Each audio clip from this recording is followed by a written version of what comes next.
Mis amados, qué gusto saludarles a esta hora del día. Doy gracias a Dios por este momento tan particular, por cada uno de ustedes que se conectan para recibir una palabra de parte de Dios. Es lo que siempre hemos enseñado en esta casa Renovación, enseñar palabra de vida, dar a conocer los propósitos eternos de Dios. Movernos en su voluntad. Es lo mejor que cualquier ser humano puede hacer acá en la tierra, aunque a veces cueste algún sacrificio, aunque a veces cueste dejar un hobby, bueno, muchas cosas, excepto la familia. La familia sí no se puede cambiar, no se puede negociar muchas cosas, sino más bien descansar en Dios y juntamente con la familia orarle al Señor que todos juntos podamos servirle a Él, amarlo, honrarlo, santificar su nombre. Hoy vamos a tomar como base bíblica el libro de Génesis, capítulo 4. Vamos a estar leyendo los primeros 7 versículos y de ahí vamos a extraer nuestra oración y también nuestra enseñanza. Para esta ocasión, Giovanni Chala va a ser tan amable de guiar esta lectura. Giovanni, con el buenos días, bien puede, hijo. Muy buenos días para todos. Vamos a leer la palabra en el nombre del Padre, del Hijo y del Espíritu Santo. Caín y Abel. Conoció Adán a su mujer Eva, la cual concibió y dio a luz a Caín, y dijo, por voluntad de Jehová he adquirido varón. Después dio a luz a su hermano Abel, y Abel fue pastor de ovejas, y Caín fue labrador de la tierra. Y aconteció, andando el tiempo, que Caín trajo del fruto de la tierra una ofrenda a Jehová, y Abel trajo también de los primogénitos de sus ovejas, de las más gordas de ellas. Y miró Jehová con agrado a Abel y su ofrenda, pero no miró con agrado a Caín y a la ofrenda suya. Y se ensañó Caín en gran manera y decayó su semblante. Entonces Jehová dijo a Caín, ¿por qué te has ensañado y por qué has decaído tu semblante? Si bien hicieres, no serías enaltecido, y si no hicieres bien, el pecado está en la puerta. Con todo esto a ti será su deseo y tú enseñorearás de él. Amén. Amén. Muy bien, mi Giovanni, mil gracias, muy amable. Bien, mis amados, lo que es el poder de las ofrendas. De eso vamos a hablar en esta hermosa mañana. El poder de una ofrenda. Para unos hace bien, para otros hace mal. Los contrastes, ¿no? Los contrastes en que unos quieren y saben que se lo están dando a Dios, pero otros, como aquel hombre, bueno, un apóstol del Señor, cuando aquella mujer María, que ella ejercía la prostitución y utilizaba un perfume muy costoso. Cuando ella quiso cambiar de vida, dice que ella derramó ese perfume en el cuerpo del Señor Jesús. Pero Judas, que era el que estaba ahí, dijo, ¿para qué se ha hecho este desperdicio? Se hubiera podido vender en 300 denarios y habérselo dado a los pobres. Entonces el Señor Jesús le dice a Judas, déjala, porque ella me ha preparado para la sepultura. ¿Sí? A los pobres siempre los van a tener con ustedes, pero a mí no siempre me van a tener con ustedes. Así pues de que ella ha hecho una muy buena obra. Lo que para muchos o muchos lo ven como un desperdicio, otros lo ven como una honra, como una gratitud de lo que Dios ha hecho por ellos. ¿Qué piensa mi Giovanni al respecto de darle a Dios, de serles fiel, de serle fiel a Dios? ¿Qué piensa usted como creyente ahora? Apóstol, yo creo que pues en la medida que uno tenga sus recursos, pues uno debe agradar a Dios. Obviamente hay personas, o de pronto hasta uno mismo, que no da todo el 100 así como si no todo el diezmo, pero pues lo importante a veces, lo que usted está diciendo, digamos, no puede ser tanto la cantidad, sino la calidad que uno dé, porque a mí de nada me sirve digo yo que hay personas que he visto que dan, va 5 o 10 millones, no sé, tanta plata, pero lo hacen ahí como porque se den cuenta que está dando plata, pero no lo hacen con agrado. Entonces, pues yo creería que no es como tan bien visto eso, mientras que si alguien da lo poquito de lo que tiene, así como dice la palabra también, lo más poquito que tiene usted y lo da con agrado, con amor, es mejor visto por Dios. Entonces es mejor dar las cosas de cariño, con amor y bien dadas, y no simplemente porque uno tenga como un reconocimiento o porque lo reconozcan a uno porque está dando mucha plata o qué sé yo. Bueno, no solo plata, pueden ser Ujú. otras cosas, pero lo Sí. hace con doble intención, como para gloriarse en ellos. Y pues esa no es la idea de uno agradar a Dios, si uno lo hace es para que Él se gloríe y no uno como persona. Bueno, muy bien. Gracias, mi Giovanni, por su aporte. Sí, señor. Eh, Cuando se habla de ofrendas, en el caso de Caín y el caso de Abel, el que inició dando ofrendas fue Caín, ¿cierto? El que inició dando ofrendas. Pero aquí lo curioso es que nunca se le ve a Adán y a Eva ofreciendo ofrendas. O sea, ellos que fueron los primeros, no se ven que hayan sido el modelo a seguir, aunque se cree que sí lo hacían, porque de alguna manera los hijos le aprenden a los padres. Pero en este caso tan particular y de un tema como tan crucial en la vida de cualquier persona, porque es que eh, el Señor Jesús lo usó como un principio y en toda la ley, inclusive en la ley que después fue abolida, quedó ese principio de el dar. ¿En dónde radica el principio? En que de lo que uno siembre, recoge. Entonces, el Señor Jesús lo usó para decirle a las personas y también en algunas parábolas. Y es increíble que el Señor Jesús, de sus 20 parábolas que él enseñó en los evangelios, 14 hablan de recursos económicos. 14. O sea que quiere decir que el Señor sí quiere la prosperidad del pueblo de Dios. Pero el dar es un principio para poder recibir. El apóstol Pablo, en la segunda carta del apóstol de él a los Corintios, en el capítulo 9, dijo, cada uno dé como propuso en su corazón, pero no dé por necesidad, no dé con tristeza, ¿sí? Sino que dé con alegría, porque Dios ama al dador alegre. Entonces, estamos viendo en el libro de Génesis, que es el libro de todas las doctrinas del pueblo de Dios están en el libro de Génesis.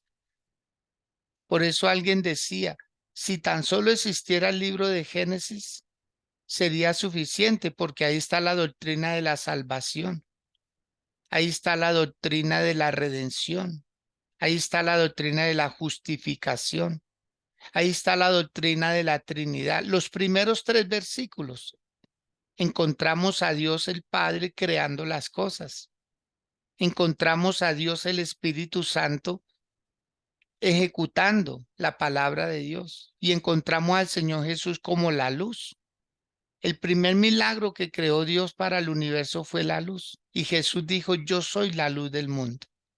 Entonces, todas las doctrinas que nosotros hasta el día de hoy enseñamos y practicamos y que nos rigen como pueblo de Dios se encuentran en el libro de Génesis. Entre ellas, pues la doctrina de la ofrenda, aún del diezmo con Abraham, ¿cierto? Las primicias, todo, todas las doctrinas están ahí. Quiero que anoten algo, por favor, ustedes que madrugan a esta oración escritural, pues tomemos unas bases, tengamos unas bases para que tengamos herramientas para orar. Entonces, dice que se adquiere fe en lo conocido, ¿sí? Solo se adquiere fe en lo conocido. Y en el caso de Caín, él le ofrecía a Dios hortalizas. Él era agricultor. Acordémonos que anteriormente los hombres eran veganos, ¿cierto? Ellos, ellos o eran, a ver, se me va esta otra palabra, que no comían carne, sino vegetarianos. Entonces ellos eran vegetarianos y de alguna manera, pues, Caín le estaba ofreciendo de lo que él consumía a Dios. Entonces, ¿qué hacía Caín? Él iba y cogía tal vez las mejores hortalizas, pero él cogía las hojas. Él cogía de lo que se podía consumir y se lo ofrecía a Dios, tal vez una buena cantidad. Pero Dios nunca habló también de una ofrenda como cuando Abel empezó a ofrecerle ofrendas a Dios. Y es increíble porque lo primero que aconteció después del pecado de Adán y de Eva fue una ofrenda. Y la primera ofrenda la dio Caín, la dio a su manera. O sea, él lo que hacía era dar lo que él sentía o a él le parecía. Y ahí nos damos cuenta que siempre los seres humanos queremos darle algo a alguien. Como usted bien dijo, Giovanni, bien sea por gratitud o bien sea porque quiere sentirse mejor o agradar a alguien o para honrarlo, ¿sí? Entonces aquí vemos a Caín dando ofrendas. Él fue el primero que daba ofrendas. Quiero que lo leamos ahí textualmente. Dice que conoció a Adán a su mujer Eva, la cual concibió y dio a luz a Caín. El nombre Caín, quiero que anoten el significado, por favor. Caín significa más que suficiente, más que suficiente.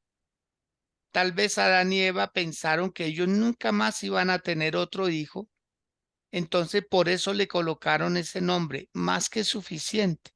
O sea, con el que tenemos, tenemos suficiente, ¿sí?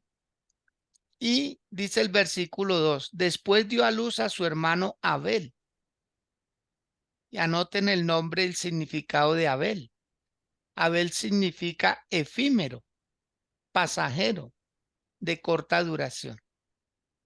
En algunas otras traducciones lo definen como neblina, neblina, que dura poco, ¿sí? Y dice que él terminó siendo pastor de ovejas y Caín fue labrador de la tierra. Comienzan a aparecer las funciones, los trabajos. Entonces, Abel, el nombre que recibe de parte de Adán y de Eva, era de corta duración. Mire el significado tan poderoso que tienen los nombres. Qué bueno es que usted investigue hoy el significado de su nombre. ¿Qué significa su nombre? Vuelvo y repito, Caín significa más que suficiente, ¿sí? Más que suficiente. Pero ¿quién le pone el nombre a Caín? ¿Qué padre le coloca? Yo nunca en la vida, no sé si usted conoce a alguien que se llame Caín. ¿Ah? ¿Conoce a alguien que se llame Caín, Juan Carlos? ¿Alguna vez en su vida usted ha escuchado a alguien que se llama, hola, don Caín? Buenos días, pastor. No, Buenos yo creo que días. no, porque buenos días para todos. No, yo creo que no. Pues no he Ujú. escuchado porque pues la mayoría de seres humanos pues conocen parte de la historia que relata la Biblia y no he escuchado ese nombre. Pero el significado es bien, bien extraordinario, ¿no? Más que suficiente. Pero aún así, nadie de verdad le coloca el nombre. ¿Por qué? Porque conoce la historia. Dicen, no, Caín fue malo, mató a su hermano. En cambio, Abel, pues sí se conocen muchos Abel, ¿cierto? Pero el significado de Abel es efímero, pasajero, de corta duración. Entonces, lo estaban destinando a vivir poco, mientras que a Caín estaban diciendo, usted es más que suficiente, usted es bueno, ¿sí? En el versículo número 3 dice que andando el tiempo, note, cojan esas partecitas, por favor, tómenla como en cuenta. Andando el tiempo, no dice es que Adán le enseñó, Eva le enseñó, no, andando el tiempo. Ya fue la iniciativa de ellos. Tal vez ellos aprendieron a orar, tal vez ellos entendieron que habían nacido, ¿sí? Ya en un pecado, ya conocían la maldad, ya ellos necesitaban volver a relacionarse con Dios. Tal vez Adán y Eva les enseñaron a orar. No, no sabemos. Lo cierto es que la Biblia dice, andando el tiempo, Caín trajo del fruto de la tierra una ofrenda a Jehová. Probablemente Abel le aprendió a su hermano Caín a dar ofrendas, pero era algo bien curioso también y es que no pasaba nada, no pasaba nada más que dar una ofrenda, pero no pasaba nada. De parte de Dios hacia ellos no pasaba nada. De parte de ellos hacia Dios, pues sentía que lo estaban haciendo bien, pero no pasaba nada. Vuelvo y repito. Nunca hubo una voz de parte de Dios, nunca hubo un milagro, nunca, nada, nada, nada, en absoluto. Andando el tiempo, pero no pasaba nada. ¿Cuándo empezó a pasar algo? Versículo número 4. Dice, y Abel trajo también de los primogénitos de sus ovejas, de lo más gordo de ellas. Y ahí sí empezó a pasar algo. Dice, y miró Jehová con agrado a Abel y a su ofrenda. ¿Quién marcó la diferencia? Abel. ¿Y qué marcó la diferencia? La ofrenda. La ofrenda. Dios se fijó en la ofrenda. La ofrenda de Abel le agradó a Dios. Pero la ofrenda de Caín no era del todo del agrado. Pero Dios no decía nada. Dios no hablaba, ¿por qué? Porque no había una diferencia, no había algo o alguien que hiciera algo diferente hasta que Abel descubrió. Yo creo que Abel en medio de todo traiga y traiga y traiga hortalizas porque así le había aprendido a su hermano. Yo creo que Abel se metió en el secreto con Dios. Yo creo que Abel le preguntó, Dios, ¿tú qué quieres? ¿Qué es lo que a ti te agrada? Y dice que como él trabajaba con ovejas, con corderos, entonces él sacrifica uno de estos animalitos. Y dice que Dios percibe ese olor grato. Y entonces habla. Ahí Dios habla. Dice que le agradó a Dios. Miró Jehová con agrado, no solo a la ofrenda, dice que miró con agrado a Abel y a la ofrenda. Miró con agrado. A Dios le gustó lo que hizo Abel, pero no lo que hacía Caín, aunque no lo había dicho antes. En el verso 5 está la respuesta, dice, pero no miró con agrado a Caín y a la ofrenda suya. ¿Cuándo Dios miró con desagrado la ofrenda de Caín? Cuando miró con agrado la ofrenda de Abel. O sea, cuando se cambió la forma y la ofrenda de dársela a Dios. Ahora les voy a colocar acá algo bien interesante. Y es que Dios también hubiera mirado con agrado la ofrenda de Caín si Caín le hubiera ofrecido a Dios la raíz completa de donde él extrajo las hortalizas, porque de la raíz se alimentaba esa hortaliza y seguían saliendo. O sea, Dios quería era que se le ofreciera todo. En el caso del sacrificio de ese cordero, de esa oveja que sacrifica Abel, esa ovejita nunca iba a dar una cría, nunca se iba a reproducir. fuera macho o fuera hembra, nunca se iba a reproducir. Se le entregó la vida de ese animal. Y eso fue lo que le gustó a Dios, que se le hubiera entregado la vida. Mientras que Caín arrancaba unas hortalizas y sabía que las volvía a tener, no sé, a los 3 días, a los 5, a los 8 días, pero volvía a reponer todo lo que le había dado a Dios. Mientras que Abel nunca iba a volver a tener con vida ese animalito. Entonces notemos que a Dios le gusta, ¿sí? La vida de las personas, le gusta la vida. ¿Y qué es el dinero para nosotros? ¿Qué es el dinero?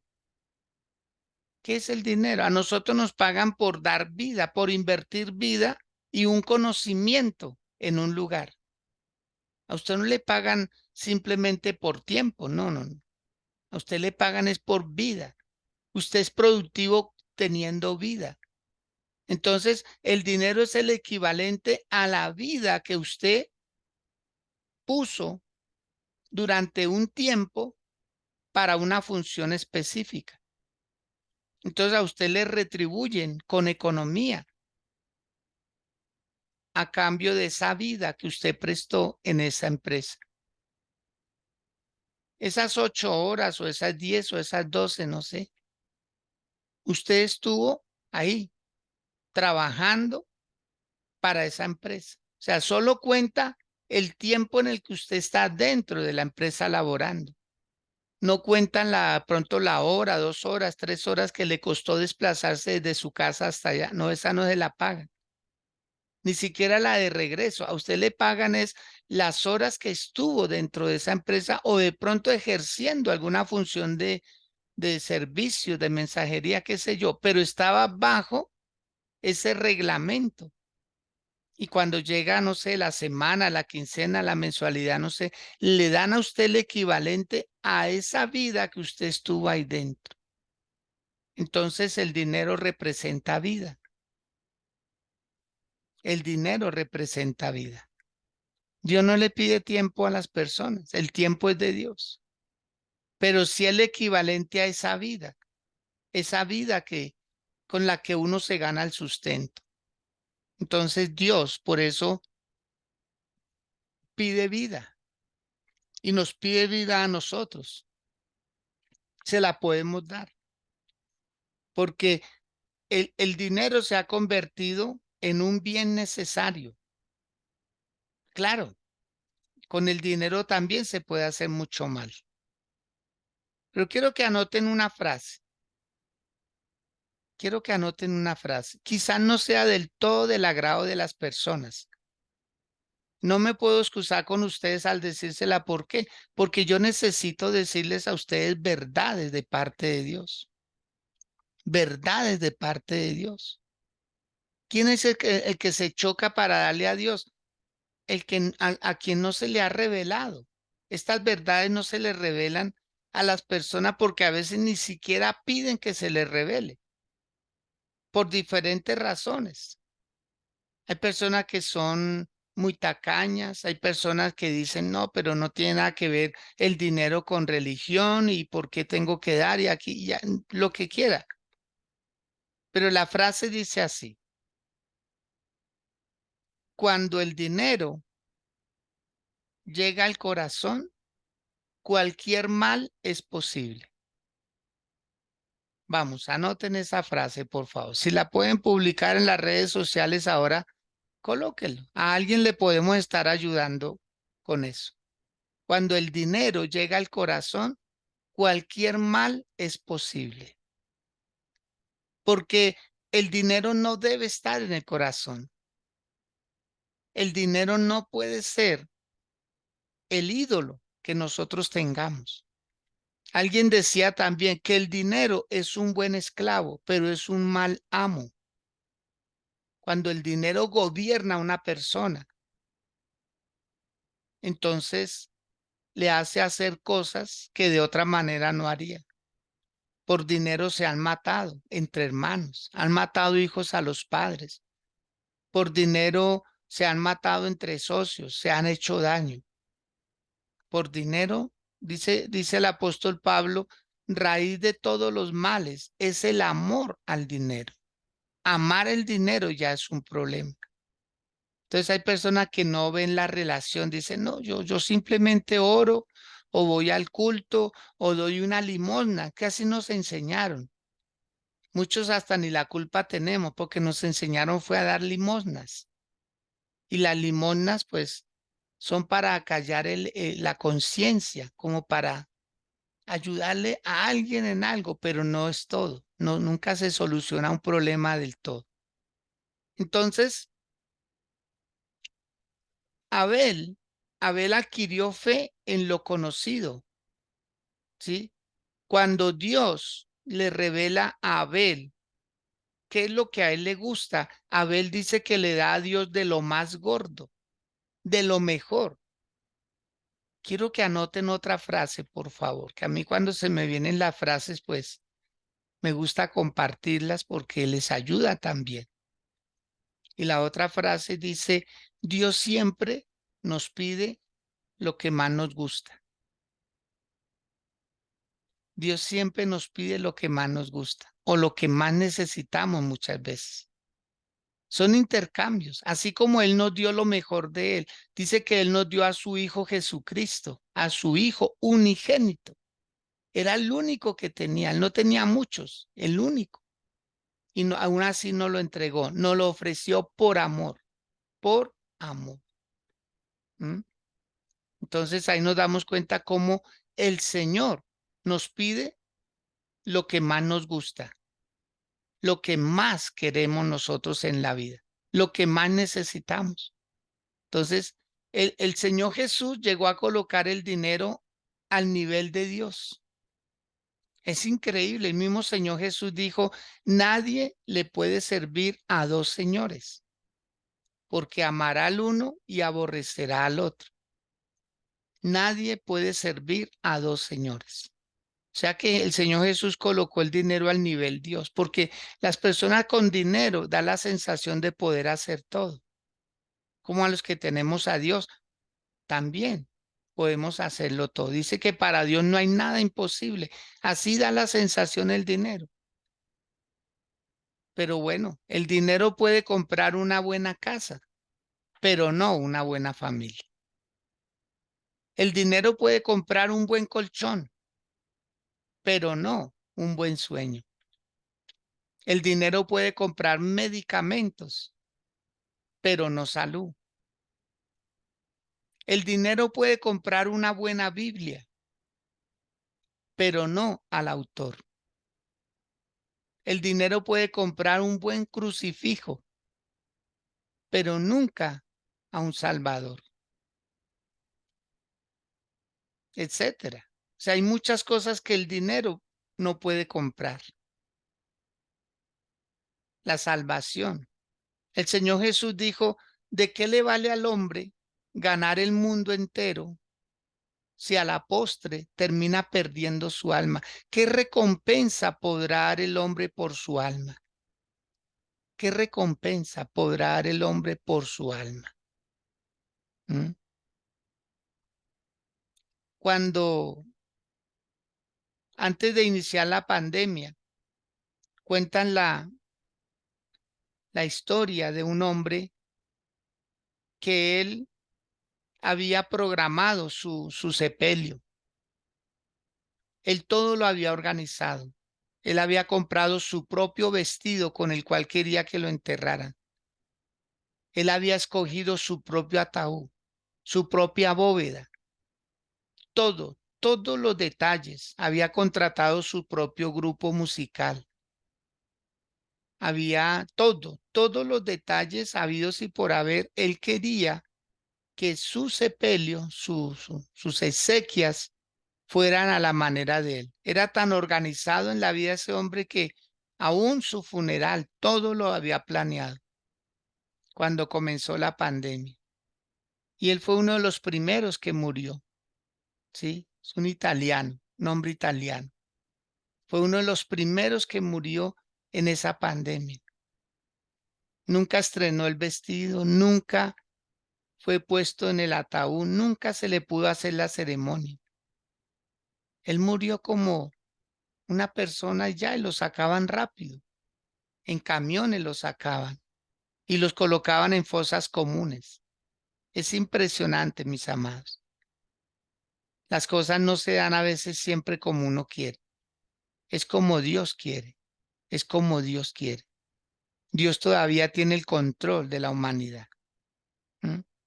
Entonces, vemos nosotros que no siempre el dinero puede hacer todo lo que uno quiere. En el caso de Abel, Abel no solamente se le reveló la ofrenda que le agradaba a Dios, sino que en esa ofrenda estaba representado el sacrificio del Señor Jesús. O sea, prácticamente Dios le reveló a Abel la forma como se iba a redimir la humanidad, porque fue con un derramamiento de sangre. Esa era la enseñanza que Dios le quería dar a Abel y a nosotros, que a través de una ofrenda, dice Juan 3:16, porque de tal manera amó Dios al mundo que dio a su Hijo unigénito, para que todo aquel que en él cree no se pierda, mas tenga la vida eterna. El Señor Jesús fue una ofrenda, ¿sí? Pero era una ofrenda al principio figurativa. Y a Abel se le reveló la clase de ofrenda que Dios iba a dar a través de sangre, de sacrificio. Porque sin derramamiento de sangre, dice la palabra, no hay remisión de pecados. Y Dios quería que nosotros entendiéramos eso a través de esa ofrenda. El primero que ofrendó fue Dios. El primero ya estaba determinado. Desde que Adán y Eva pecaron, ya Dios había planeado. Acordémonos que Dios, cuando ve a Adán y a Eva que se visten con hojas de higuera, dice que Dios sacrifica un animalito, un corderito, y con esa piel la procesa y viste a Adán y a Eva, porque las hojas de higuera son religión, las hojas de higuera son la apariencia, es la religión con la que uno quiere aparentar que le está sirviendo a Dios, pero Dios dice, no, no es suficiente. Las hojas de higuera no son suficientes para cubrir al ser humano. Entonces Dios también sacrificó un animalito, un cordero, y vistió a sus hijos, que era Adán y Eva. Y ahora a nosotros. Esto se requiere fe, mis amados, se requiere fe. Si usted usa la razón para esto, la razón le va a decir no, no es posible.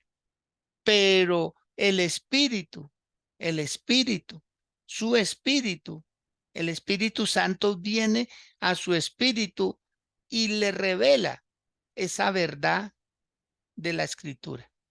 Entonces usted empieza a creer en Dios. No hay otra forma, mis amados. No hay otra forma. Caín nunca le preguntó a Abel cómo hizo para que Dios se hubiera agradado de usted. Caín nunca se ve que le hubiera dicho, no, por el contrario. Vamos a leer, por favor, versículo número 5.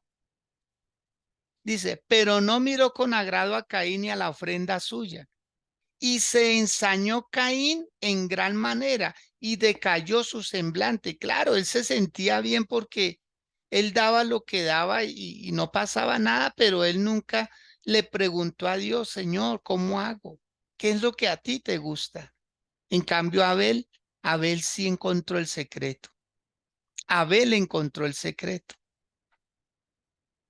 y eso le provocó ira a Caín. Eso le provocó un celo, ¿sí ve? Eso le provocó un celo. Entonces, cuando Abel le ofrece de lo más gordo de las ovejas a Dios, ahí empiezan a aparecer los altares. Los altares. No había habido un altar antes. Fue con Abel que aparecen los altares. ¿Sí? Entonces, el primer sacrificio hizo al primer hombre salvo, en este caso a Abel. Abel, aunque murió en manos de su propio hermano, porque mire que por una ofrenda fue que empezó a aparecer la maldad del hombre. No por la ofrenda en sí, sino porque se notó la diferencia. Dios habló con Abel, Dios habló con Caín. Y Caín, en lugar de aprenderle a su hermano, prefirió molestarse. Dice el versículo 6. Entonces Jehová dijo a Caín, ¿por qué te has ensañado y por qué ha decaído tu semblante? Si bien hicieres, no serás enaltecido. Y si no hicieres bien, el pecado está a la puerta. Con todo esto, a ti será su deseo y tú te enseñorearás de él. O sea, porque Dios considera que la ira es un pecado. Por ira, personas han matado a otras. Por ira, se han destruido hogares. Por ira han comenzado guerras, etcétera. Entonces Dios dijo, wow, aquí Caín se ensañó y Dios le dice, tú puedes controlar eso, tú puedes controlarlo, pero no. Si seguimos el relato bíblico en el verso 8 dice, y Caín dijo a su hermano Abel, salgamos al campo. Y aconteció que estando ellos en el campo, Caín se levantó contra su hermano Abel y lo mató. El primer asesinato es porque Caín se ensaña contra su hermano. En lugar de preguntarle, en lugar de decir, Abel, ¿cómo hiciste para agradar a Dios? Cuéntame el secreto. Nunca hizo eso. Estoy seguro que Caín le hubiera dicho, mira, yo te doy hortalizas y tú me das una oveja para dársela a Dios. Y Abel lo hubiera hecho. Abel lo hubiera hecho, pero nunca. Él prefirió seguir con lo mismo y se convirtió en el primer homicida. Mató a su propio hermano por envidia. Y eso no ha cambiado hasta el día de hoy. Muchas personas quizás no los matan físicamente, pero sí con sus comentarios. Con sus comentarios, como quería hacer el mismo Judas. Acordémonos que no se necesita estar lejos de Dios para pensar mal. Judas era uno cercano, era un discípulo, pero se molestó cuando aquella mujer derrama el perfume de nardo en el cuerpo del Señor Jesús. Y dijo, ¿para qué este desperdicio? Mucha gente lo ve como desperdicio. Mucha gente ve, dice, ¿para qué le dan? Si eso es para él. No, no, no. En el caso de una iglesia es igual que un hogar. Hay que pagar servicios, hay que pagar arriendos, hay que pagar muchas cosas. O sea, es mucho. Es igual que un hogar. Por eso muchas personas dicen, no, es que lo que gano no me alcanza. Así nos pasa muchas veces en las iglesias. Lo que ingresa no alcanza, pero toca, como del lugar, cumplir los compromisos que se adquieren. Y ahí donde Dios muchas veces toca a las personas del corazón, pero las personas dicen, no, es mucho o no, que den otros. Y si ese pensamiento lo tenemos en términos generales, entonces, ¿quién da? Si todos estamos pensando es en quedarnos. Ahora, va a venir un momento, mis amados, va a venir un momento en que se va a cerrar la llave. Mire, en el mundo la tierra produce más de lo que consumimos. Al día de hoy hay con nosotros más de 8.000 millones de habitantes sobre la tierra. Hasta el día de hoy. Y a todos, la tierra da para todos. Vuelvo y repito, la tierra produce más de lo que necesitamos. Usted va a un supermercado y ve cómo la comida se pierde. Usted va a una plaza de mercado y usted ve cantidades, comida buena que se pierde. Y mucha gente padeciendo. ¿Por qué? ¿Por qué se encarece? ¿Por qué es caro el costo de la canasta familiar, porque los acaparadores lo retienen y lo hacen costoso. El alimento debiera ser más barato, pero no. Hay unos terratenientes que eso no ha cambiado en nada. Hay quienes acaparan el grano y lo encarecen. Y muchas veces prefieren que se pierda a bajarle el precio. Prefieren que se pierda a decir, no, bajémosle al arroz, vale, bajémosle a las harinas, bajémosle a la papa. No, lo encarecen. Entonces el costo de vida se ha vuelto una opresión. Pero Dios va a empezar a bendecir a los que en medio a veces de su necesidad se atreven a dar. Miren lo que pasó aquí con Abel. Abel descubrió el secreto de qué es lo que le agrada a Dios. Y para todo el que da hay promesas.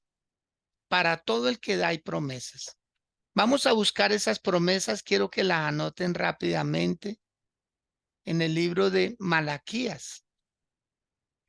Libro de Malaquías. Esta es una enseñanza que es necesario darla para que las personas estemos persuadidas, estemos advertidas, que viene un tiempo donde se va a cerrar tanto la llave que entonces se va a empezar a vivir por fe. Acordémonos de aquella mujer que tenía su último puñadito de harina para hacer una tortica, comerla ella, comer su hijo y dejarse morir. Y llega el profeta, llega el hombre de Dios.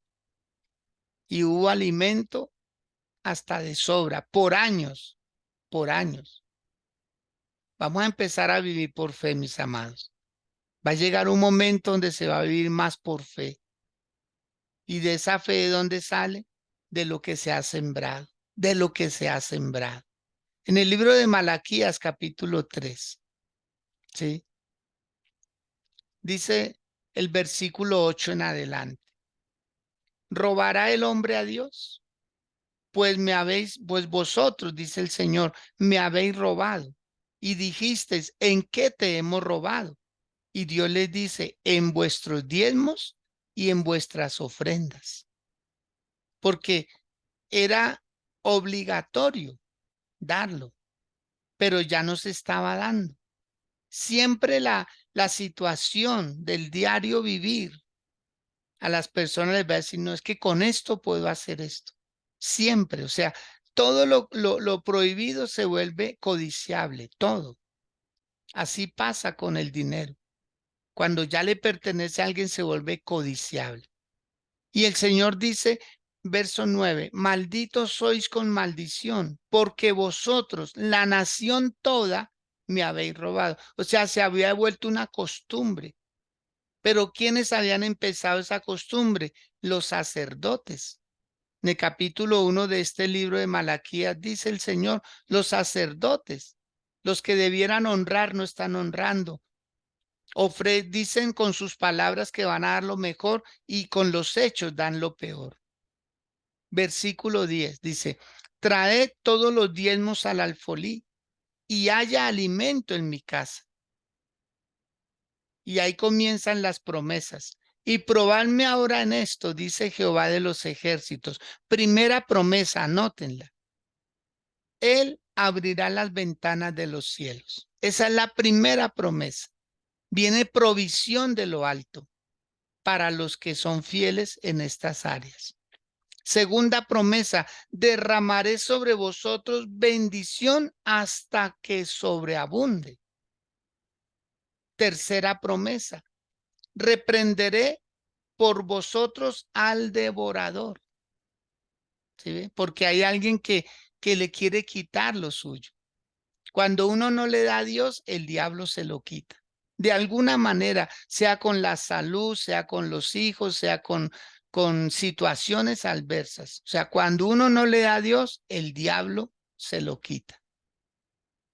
Cuarta promesa, y no os destruirá el fruto de la tierra, ni vuestra bien el campo será estéril. O sea, el diablo no puede quitarle lo que es de los hijos de Dios. No se lo puede quitar. porque dice, no os destruirá el fruto de la tierra, o sea, el sustento, no se lo va a poder quitar. Se va a ir toda esterilidad. Todo lo que era estéril comienza a ser fértil. Quinta promesa. Perdón, ya la sexta promesa en el verso 12 dice, y todas las naciones os dirán bienaventurados.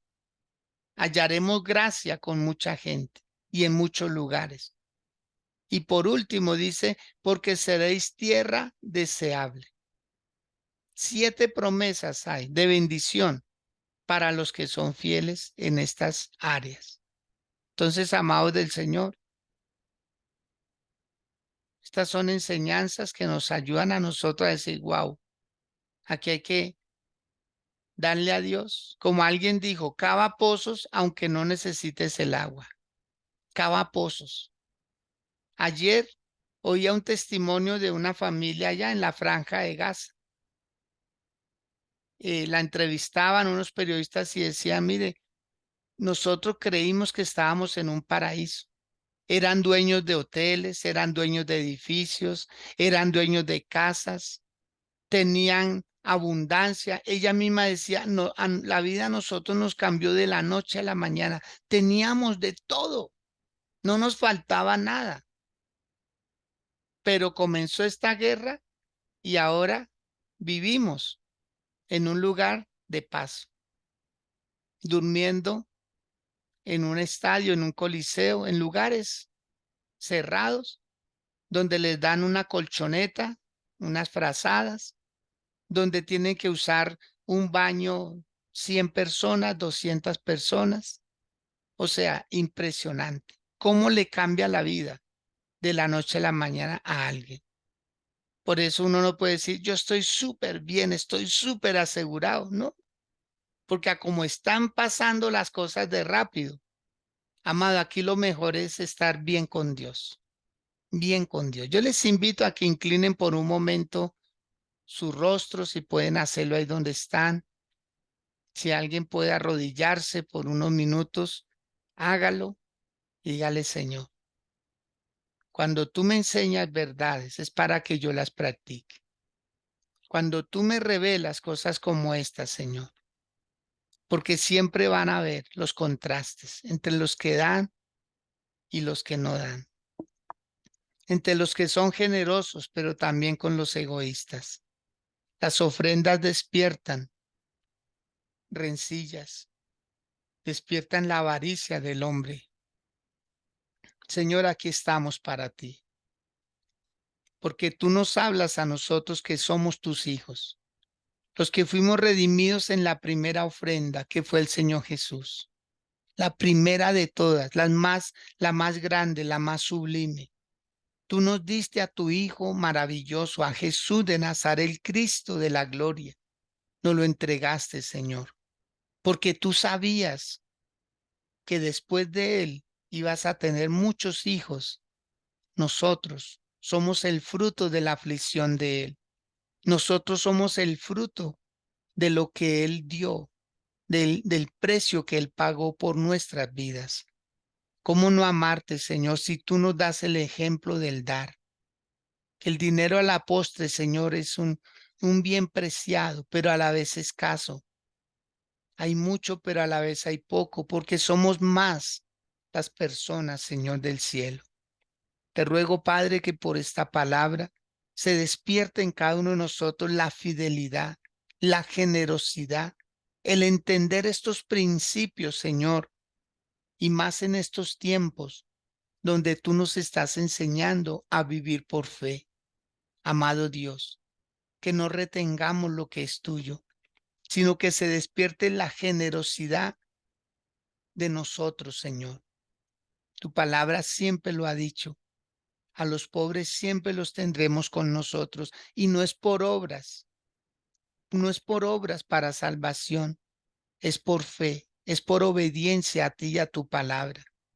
Amado Dios, te ruego que despiertes en cada uno de nosotros, tus hijos, este sentir de la generosidad, este sentir de el compartir y del que se ha revelado, Señor, Estos 6 principios que están establecidos en tu palabra, de los cuales hoy aprendimos 2, que es la ofrenda, que es el diezmo, pero también están las primicias, pero también están las siembras, pero también están los pactos y los votos, Señor.